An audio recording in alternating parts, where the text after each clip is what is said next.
I was going down this path of addiction and dependency on everything other than exactly what I needed. Hi, my name is Lizzy McClure.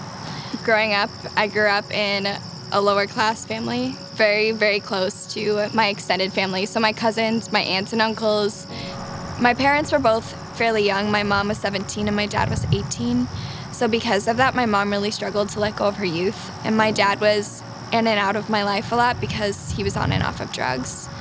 That being said, I also had two younger brothers, so we really depended on one another to care for one another, to support one another, along with my extended family.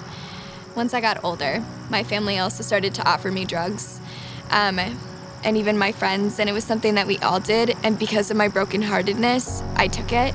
Because of my parents being in and out of my life, I was sexually abused growing up, and really just left wondering why me, struggling, broken, feeling unloved, and in most circumstances not wanting to move on. All of this happened before I was 13. Again, I was a little girl who wasn't going to make it personally, just within myself, but also was going down this path of addiction and dependency on everything other than exactly what I needed. So when I tell you that Jesus saved my life, I mean that Jesus saved my life. When I was 13 and I was invited to go to youth group, I went so that I could get out of my house because being in my house was just really stressful. It was there that people just poured out this unconditional love on me, a kind of love that I'd never experienced before. Like it was something that came from the depth of God. That's something that you can't experience without God, and it's just so precious.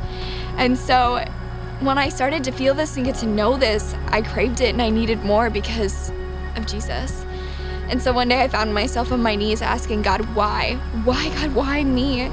And he filled me with his peace and just showed me that it wasn't about me and what I had gone through, but the fact that the Lord was going to reclaim all of that, make it new, make it beautiful, and use it for things that were beyond my imagination.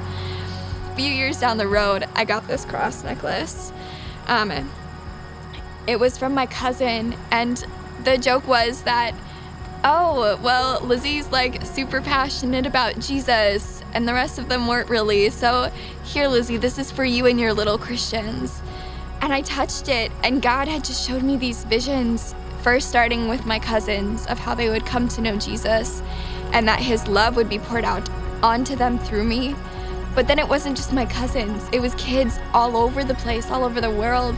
And then it was no longer just children, but children turned into adults, and just people coming to know Jesus Christ through the love that he was pouring out. And he showed me that he was going to use me. And so coming to know Jesus and being able to share his love is just such an honor. We all have a story to share, and God redeems us right where we're at, and he uses everything. He gives us experiences that we could never have imagined.